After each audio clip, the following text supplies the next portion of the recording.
Yo, what is up, everybody? Welcome back to Cup Check. We're back here again, second video of the week. Surprise, surprise. We are here with first ever Cup Check official athlete, Mark Schallenberger. Signed Mark to a 10-year contract last year. Don't look into the details too much. But we got Mark here. We're talking winter baseball. Mark, how's it going, man? We're glad to have you on the show. Well, first I need to report the that income thing I just heard about it. Haven't gotten a check in the mail yet from Cup Check PC, but I'm doing good, man. It's excited to be here. It's a long time coming. Long time viewer, first time caller, so ready to do some banter. Yeah, and Mark is a staple of our 10-man keeper fantasy league. He actually won the first year. We'll actually be doing a breakdown video on just kind of how Mark won and what his 5-year plan is for our dynasty. So obviously a bit of a fantasy expert. Came into a league of experts, his first ever year, dominated. Put Trent in the grave, sent him to going second to getting like eighth the following year. So just absolutely crushed could have been dynasty. But Mark, what are we going to be talking about here today? Well, you said we're starting with what? Judge signing, stuff like that. Yeah, Hey, it's I your feel show, like we man. gotta break down some of You these bring big the signings. topics and I'll bring the color commentary here. Sounds good. So Mark, just going like in order, we saw Trey Turner signed a massive deal with the Phillies. What do you think of that? What do you think about that? Well, first, did you see he got offered more from the Padres? I did. I did. I was kind of shocked to see he got Him offered. and Judge did. Yeah, I know. That's insane. Like I did not know that the Crazy. Padres had this kind of money. And it kind of makes you question, like, are they just throwing money at everybody? Are they going to move on to Correa and Dansby now? Who knows? I mean, their owner's been saying for the last few months, like, take the money with you when you die, and he's been just sending it with huge offers. I mean, they've already got Tatis with a big deal, and they're gonna have to spend more to keep Soto. So, Yeah, they're I paying mean, the Machado a fact that lot he's as spending it well. on that when he doesn't even have Soto locked up, like they're gonna spend like a big market team for the next 5, 10 years. So, but yeah, go back to Turner. Like he always said, like he wanted to play with Harper again. So it was good situation, and clearly the Phillies can win a World Series. So it's Yeah, a lot good of for both parties. He's 40 when that ends. Is that right? yeah, I think he's like 40 or 41. But Trey Turner really like the low key, like the murmurs were saying he wanted to go East Coast. So I guess that makes sense why he took the Phillies deal instead of San Diego. But Mark, what do you think this Philly signing has to do on his fantasy impact? Because obviously leaving a really good Dodgers lineup, but also joining another really good lineup with likes of Schwarber, Harper, JT Realmuto. I'm probably missing a lot of people, but what do you think of Turner's new situation? Yeah, it's interesting you say that. Like, I'm not a, you know this, I'm not a big guy with the whole lineup. What is it? Guys protecting each other in the lineup. Like, I'm not big on that. But he's moving to a much more friendly hitters park, and it might cut into like doubles a little bit, but doubles are going to turn into bombs. Like, he still hits the ball hard a lot, and he's still swiping bags because he always puts the ball in play. So I think he's going to be even better than he was last year. But he's always been a really good player, like top 10-ish. So like he'll still be the same guy. He'll just be even better, which is crazy. For sure. Trey Turner currently listed as the eighth most valuable keeper on Fangraphs. We're going to be having our own Cup Check rankings come out eventually, but until then, we're just going to go off of what like the industry leaders are saying. Mark, what do you think about that evaluation at eight? I feel like that might be a little high for where I would put him, but at the same time, I'm kind of excited to see like Phillies adding a 300 to 320 hitter in the lineup with guys like Schwarber and Hoskins who don't have the average, but just hit absolute nukes. Yeah, I mean, anytime you put a guy like Trey Turner into a lineup, it's gonna make everybody better. But for back on the thing, I think eighth's pretty good. Like he steals a whole bunch of bases, and he still has a little bit of juice. Like he can still drive, get you extra base hits. But steals are so important in fantasy because there's just not a lot of guys who steal any, let alone a lot. And he steals a lot and he rakes. So I mean, you could put an argument for top five, I think, at least for next year, only next year. But I think Yeah, keeper eight, that sounds about right. That's in front fair of a lot of enough. good prospects, though. Yeah, that's true. Uh, moving on to kind of like talking about Ooh, the Dawson, I have a Dodgers. question for you. Yeah, Sorry, what's sorry that? to interrupt you, but where's Jordan Walker on that? Jordan Walker on Fangraphs is all the way down like 100-ish. So they're not giving him the love they've given Volpe and Carroll and Gunner yet, but I think a lot of that See, is Carroll and Gunner, I get because we've seen them hit in the majors. Like that's a big yeah. jump. Like some guys just aren't ready yet and get Kellenic. So Yeah, but I it's think a not lot of it it's pushed him down a speculation little on bit. But like I mean, you hear people saying like, "Oh, Jordan Walker could win Rookie of the Year this year," and it's crazy to say that about somebody we haven't seen yet. But the fact that people are that high on him and he's 100 and he could be doing this shit for the next 10 years, like makes you yeah. think, you know? I think a lot of it has to do with like who's going to break camp. Like I feel like we haven't really heard a whole lot of info on the Cardinals plan for Jordan Walker because they don't really need to rush him. Like they literally have one of the best first baseman, third baseman combos. So moving into outfield is kind of what it seems like their plan is going to be, but haven't really gotten too much info on the Cardinals. I'm sure we'll get more as we move closer to spring training. Well, Mark, with the Dodgers losing Trey Turner, and we didn't even hear a whole lot about the Dodgers trying to keep Trey Turner. Do you think that was by design? You think that they are going after a Correa, a Dansby, a Xander? What do you think the Dodgers are going to do? Because I'm sure they're going to be spenders here pretty soon. Yeah, I think it's pretty interesting. I would be surprised if they didn't at least make a competitive offer at Trey Turner. But like you said, he clearly wanted to go back to the East Coast, so that's not really on them. I don't think it was more anything planned, more than they just realized they couldn't get him. I mean, when you have a guy like Trey Turner on your hands there, like that's something you want to hold on to. But they weren't able to hold on to Machado when he was there, so it's like that's part of their history. Like they bring guys in knowing they're probably not going to keep them. They may as well try, and then when they don't, hey, they were still the best team in baseball and one of the best teams ever. So you do what you can, but I think they'll probably go for Carlos Correa. Yeah. Yeah, I think He'll be a little that'd less be a good fit expensive. for Yeah. them. Yeah. Moving on to the next biggest signing, the biggest news. We had Arson Judge signed to the Giants. And then following that, we had Aaron Judge signed to the Yankees. Mark, what do you think of those two massive signings? It's insane. I always thought the most memeable Twitter baseball guy was Bob Boob Nightingale, and then John Heyman just whips in there and just changes my life. It was fantastic. It was definitely a tier one baseball Twitter like gaff that happened. It was pretty awesome. Yeah, You know, Aaron Judge, everyone's he just got what's rushing to up? be the first to break the story. Sorry to cut you off. Just everyone wanted to be first, and Heyman really screwed that one up. But Mark, what are you saying? I saw somebody say that maybe someone at Judge's camp like tipped him to Heyman to get him that extra year. Because remember that first one was 8 years 300, and then they got him 9 360, and he turned Yeah. down 10 for 400. So he wants to be a Yankee, but I think he played his way into 9 years. But hey, bet on himself on 130 mil. That's insane, and he totally earned it. Yeah, and as a fantasy owner of Aaron Judge in our dynasty league, I'm pretty ecstatic he's staying with the Yankees. Love the ballpark for Aaron Judge. So I think they're definitely. I think you could have made the argument that his fantasy value would have dropped a pretty decent amount if you would have signed with the Giants. But obviously, him being a Yankee, I feel like his value is going to stay the exact same. He's coming home, and I would. I mean, I haven't made my like yearly for like next year's rankings, but I would think Judge is a top three player for next year. Now he's staying at the Yankees.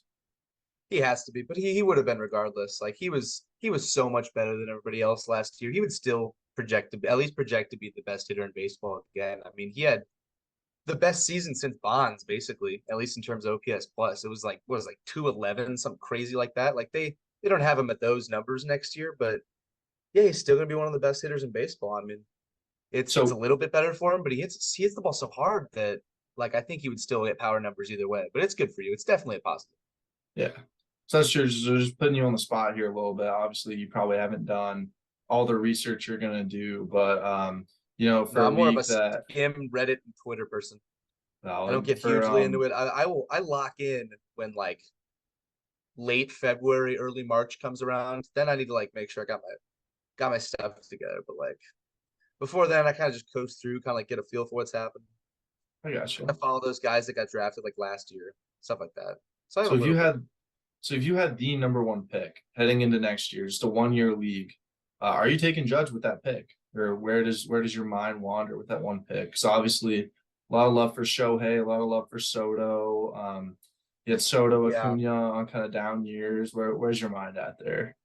it's it's got to be Shohei, right? It's got. I'm taking Shohei. Yeah, He's especially leagues see, where you play them it's both. too hard not to take a starter who also is that good of a hitter. I Like it mean, would if be you can nice to fill. It would be pencil, nice to fill a premium position, but I mean, he's just yeah, that's just too much not to have on your team. yeah. I mean, if you can pencil in another 60 something home run season for Judge, does that sway your opinion at all, or no? Well, yeah. If he pencils in the 60 home run season, he's going to once again have one of the best seasons since Bonds And you in still what, take him over? 04? You still take Otani over him or no? No. I would, if Judge hits 60 bombs, yeah, I'm taking Aaron Judge for 1 year, 100%. All Especially right. like I've said before about pitchers, like the arm injuries just always being a possibility. Like the fact that Judge played like damn near every game and he just kept going out there and just kept hitting bombs. So like if he has that season again, 100%, I'm taking Judge. But he's not. Yeah. He's not going to hit 62 bombs again. That's insane. Agreed. Moving on to some Cardinal breaking news. Two Cardinal fans here on the Cup Check podcast.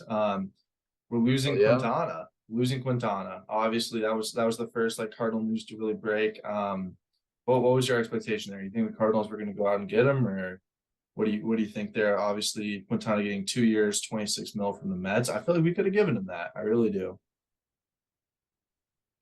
Honestly, if I'm being perfectly honest, I loved Jose Quintana. He was so good for us, but at the same time, he only got one home run, and he's a contact guy. In 62 and two-thirds innings with us, he got one home run.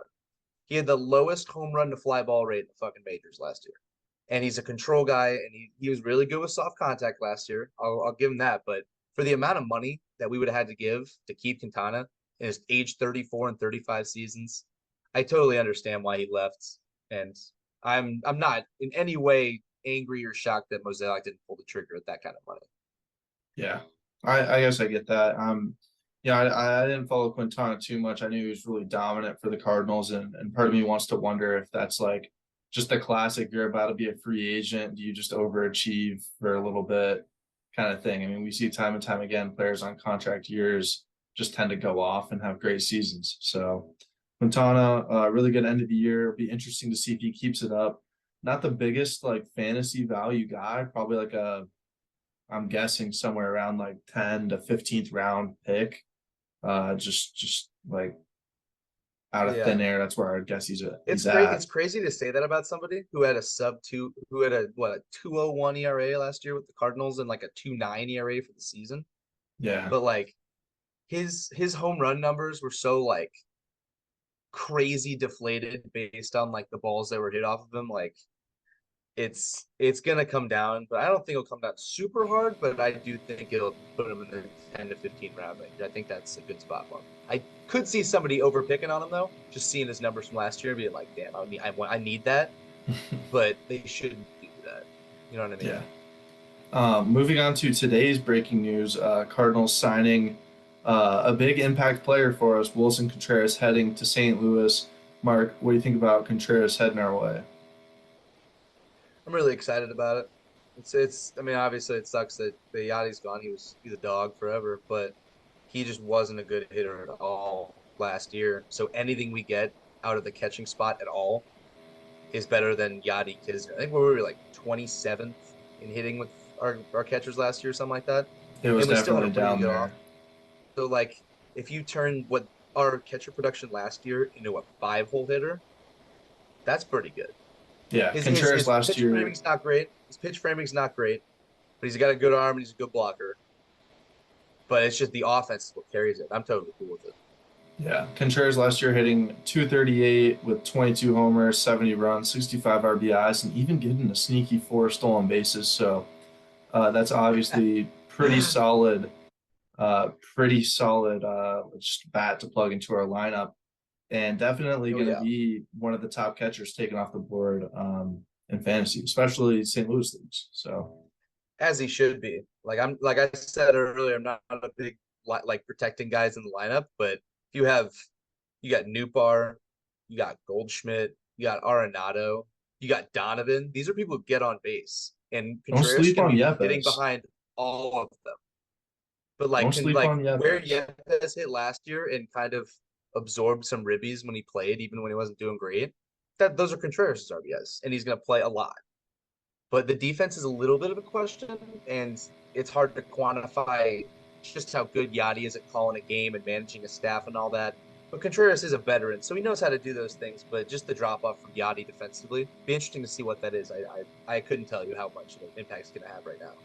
Yeah, really good to see the Cardinals out here making some moves, though. It's always a question: are we ever going to spend money? And we went out and filled the position in need. So really proud of Cardinals organization, hoping that they make some more moves here in the end in the last few days of the winter meetings. Mark, finishing off today's episode, just give me your quick projections on the three big shortstops remaining: Correa, Dansby, and Xander. Where do you think those three end up? I want to hear your answer on this first. I'm thinking like it'd be pretty cool if we got Dansby. Like I could see that lining up. What do you think about that? What are your projections on this? See, I would, if I'm the Cardinals, I would much rather have Dansby. I think Correa is going to get paid the most out of the three. I think Correa ends up with the Dodgers or back with the Twins. I really hope the Cardinals go out and get Dansby, but I'm not really expecting it. So I don't have like a good answer on where I think he's going to end up, but I'll just Yeah, say the I'm kind of Cardinals. in that boat too. But also, don't disrespect Correa. Correa is nasty, Yeah, and he's Correa only is, 28. especially what He's he 28. provides like defensively as well. Like technically, Um, like what peaks are, Carlos Correa is entering his peak right now. yeah, but And I mean that's a guy. other than his He's age 22 season, like these are like the best 2 seasons of his career. Like he smacked the ball around when he's playing. So like yeah. Carlos Correa So is let me very just. good. Dansby's better defensively. Oh, okay. I did not know that actually. I He is, part of me yes. wants to say like I can't imagine Xander not playing for the Red Sox, but they have Marcelo Mayer coming up the system, so I kind of feel like if I'm the Red Sox, like kind of moving to more of like a rebuild. I'm definitely letting Xander walk from the Red Sox. Yeah, it sucks, but that's kind of the position they're in. Their farm system's just not there yet after the damage that Dave Dombrowski does to it, when he's pushing for a win. But I mean, give him credit. They won a World Series in 2018, so this is gonna happen. So Yeah, I think they have the guys, the initial foundation of that rebuild already there, but they'll need a few more pieces to kind of supplement that. I'd be surprised if they wanted to drop any like real money this offseason. Then letting yeah. I'm Xander go, it also sucks. I'm also hearing some murmurs about the Cubs being potential players in Dansby Xander, but yeah. So Uh, I'm hoping that the Cardinals make a Cubs are play. spending some money. They are just got Cody as well. Yeah, I mean, honestly, I kind of like it. Like they're giving away at bats anyway. They're rebuilding too. Like Yeah, maybe give them to the guy who was a rookie of the year and an MVP. gotta put It's the right fans in there. the seat. Gotta give them something. So, I um, mean, the fans will leave the seats if he hits fucking. What he hit like 160 something. yeah, it's I'm gonna true. look it up. I'm gonna look it up. Don't go anywhere. No, he hit 210 last year. Good for him. Oh no, that's what they projected him to hit next year. No, no. He hit 210. He hit 165 last year. Okay, so he did make a recovery, but still a far below average hitter. I mean, hey, fat But contract hey, for hitting sneaky 160 or whatever you sneaky just 14 said. bags if he figures it out. There's no Yeah, pressure. There's no playoff expectations now. It's just Cody Bellinger just vibing in a recreational state. recreational state. Gotta love it. Mark, I think that is gonna do it for our just winter meetings wrap up. Kind of like talking about all these moves going down here in baseball. We're gonna be diving more into fantasy baseball as we move closer to the fantasy season. Big shout out, big thank you to Mark for hopping on the podcast today.